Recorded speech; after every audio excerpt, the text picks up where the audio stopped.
For every beloved MCU character, there is also one who is hated by everyone, starting with one of the most hated characters in the entire MCU, Peter Quill, aka Star-Lord.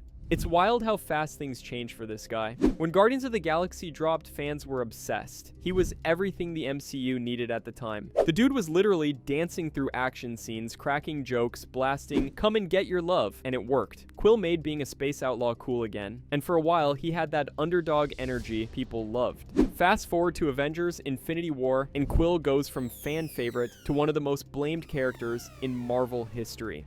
The Avengers and Guardians had Thanos on the ropes. The fight was going their way. The gauntlet was almost off. Everyone was doing their part. Iron Man, Spider-Man, Doctor Strange, Mantis, Drax. It was actually working. And then Quill finds out Thanos killed Gamora. And instead of holding it together for literally 5 more seconds, he snaps. He loses control, punches Thanos in the face, wakes him up, and completely blows the mission. And that was it. It's coming, I got it!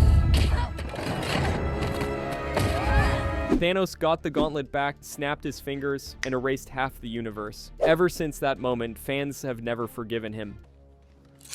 Where is he? The hate was instant and loud. After the movie dropped, Star-Lord wasn't just getting roasted, he was getting dragged. Memes were everywhere. Threads blaming him for the snap exploded. People weren't debating whether he made a mistake, they were asking how the team ever trusted him in the first place. It didn't matter that he was grieving, it didn't matter that he loved Gamora. In the eyes of the fandom, he messed up in the worst possible moment, and everyone else paid the price. Guardians Volume 3 tried to save him. To Marvel's credit, they tried to fix his arc. He wasn't pretending to be the cool guy anymore. He was dealing with his trauma, his grief, and his guilt. But here's the thing, that moment in Infinity War still haunts people. It's one of the most emotional gut punches in the entire MCU, and Quill's mistake is at the center of it. Our next character, Loki, God of Mischief himself, started out as the villain and somehow ended up as one of the most loved characters in the entire MCU. He was meant to be a tragic, manipulative side character. In the Avengers, he leveled New York. He murdered Coulson. Loki was the bad guy. And yet, fans loved him for it. Why? Because unlike a lot of early MCU villains, Loki had layers. He wasn't evil for the sake of being evil. He was hurt. He was jealous. He was constantly living in Thor's shadow, trying to prove himself in a world that never accepted him. I have been falling for 30 minutes! From villain to anti-hero. By the time Thor, The Dark World, and Ragnarok came around, Loki wasn't just stealing scenes, he was stealing hearts. His dynamic with Thor evolved into one of the most emotional brotherhoods in the MCU. One minute they're throwing punches, the next they're cracking jokes in an elevator. You couldn't predict Loki, and that's what made him so good. But his real turning point, Infinity War, that opening scene where he stands up to Thanos to protect his brother, that was the moment Loki went out a hero. After years of lying, betraying, and playing both sides, he died trying to do the right thing. And fans felt that, but he didn't stay dead. Thanks to Avengers Endgame, we got a version of Loki who escaped with the Tesseract in an alternate timeline, giving us a second chance to watch him grow. That's where Disney Plus's Loki series stepped in and changed everything. Watching Loki cry over his mother, seeing his own death, realizing his entire life was a cycle of failure and pain, that hit hard. And by the end of Season 1, he wasn't chasing thrones, he was chasing purpose. Loki Season 2 made him a legend. In Season 2, Loki became what no one expected, the most heroic version of himself. And that final scene, him alone, holding all the timelines together, becoming a literal god of stories, it was emotional, it was poetic, and it was earned. While Loki became one of the most respected and redeemed characters in the MCU, the next one we're talking about is seen by many fans as one of Marvel's biggest letdowns. We're talking about Jennifer Walters' She-Hulk. The hate started before the show even dropped. From the moment the first trailer for She-Hulk Attorney at Law was released, the internet wasn't just skeptical, it was laughing.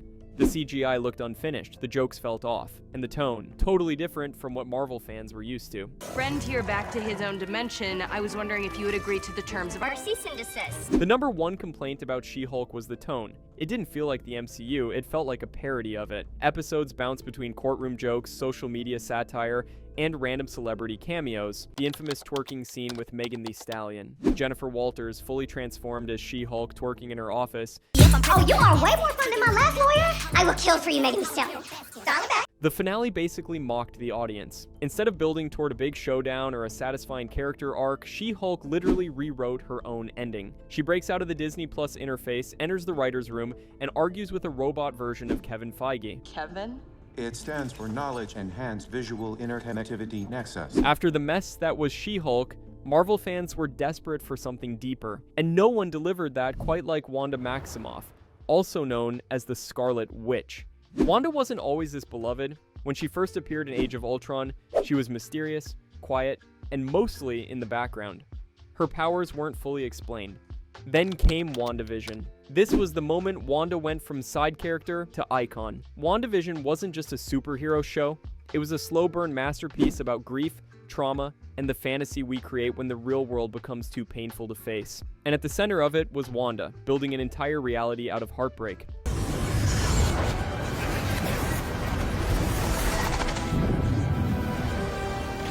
Episode after episode, fans watched her fall apart while pretending everything was fine. From the black and white sitcom days to the devastating truth behind Westview, WandaVision showed just how much pain one person could carry.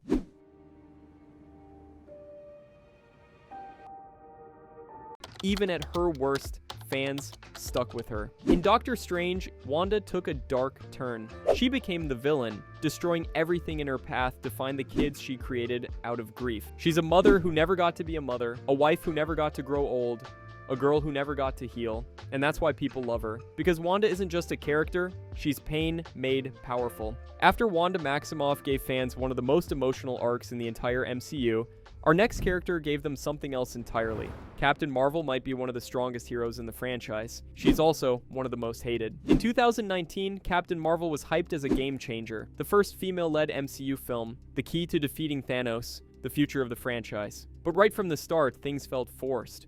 Her origin story was rushed, her personality felt flat, and the movie relied more on 90s nostalgia and Nick Fury cameos than actual character development. It's Joseph Fury. You have 3 names?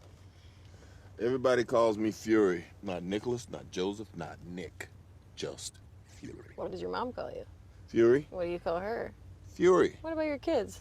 If I have them, they'll call me Fury. Carol Danvers was introduced as a hero, but never earned it. She barely struggled, she barely changed. And when she finally showed up in Endgame, after missing the entire fight against Thanos, she acted like she'd been carrying the universe the whole time. Meanwhile, Captain America, the man who actually carried the weight of the MCU on his back, he didn't need to say a word. He just tightened the strap on his shield, stood up against an entire army, and prepared to die fighting. That's Captain America. And this is why fans still worship Steve Rogers. He didn't start as a genius, billionaire, or space god. He was just a sickly kid from Brooklyn who wanted to stand up to bullies. You got hard, kid. Where you from? Queens? Brooklyn. He had no powers, no backup, no glory, just heart. And when he became Captain America, he didn't change who he was. The serum didn't give him courage. It amplified the courage he already had. What made Cap's journey so loved is that everything came with a cost. He kept fighting, because that's who Steve Rogers is. That's why, when Endgame rolled around and Cap picked up Mjolnir, the entire theater erupted. It wasn't just about power, it was about worthiness.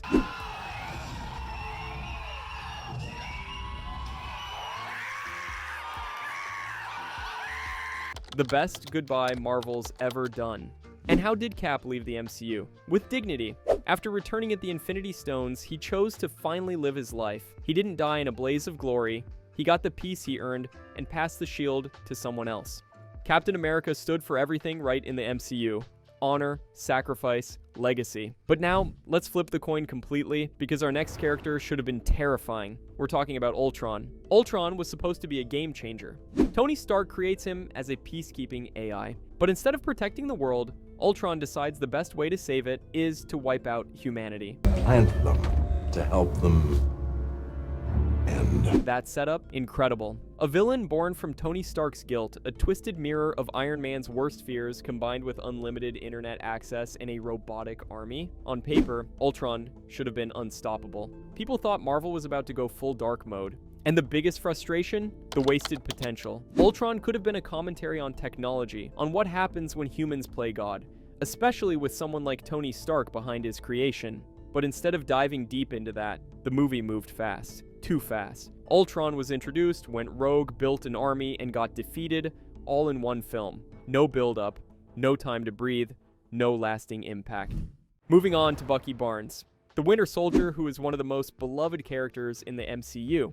Bucky isn't just another tough guy, he's tragedy wrapped in armor. Every mission he completed, every person he killed, he remembers all of it now. He didn't just lose time. And that guilt, that pain, Sebastian Stan plays it perfectly. Grab my hand!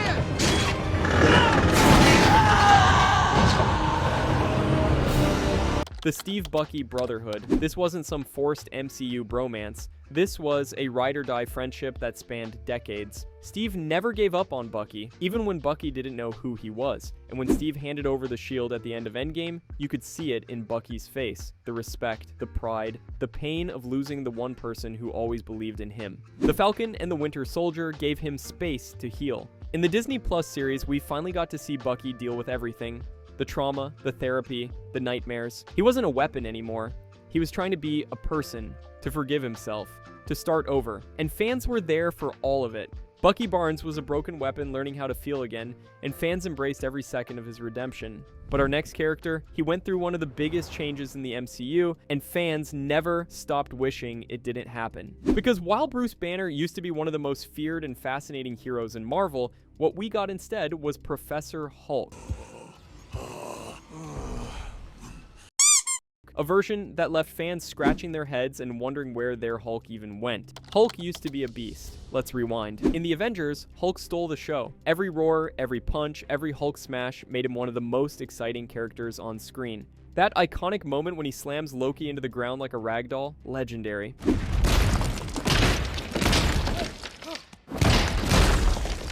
Back then, Hulk was uncontrollable, dangerous. He was the ultimate wild card, and fans love that. By the time Endgame rolls around, Bruce Banner says he put the brains and the brawn together. And suddenly, we've got this half Hulk, half scientist who's calm, wears sweaters, and poses for selfies with kids. Green.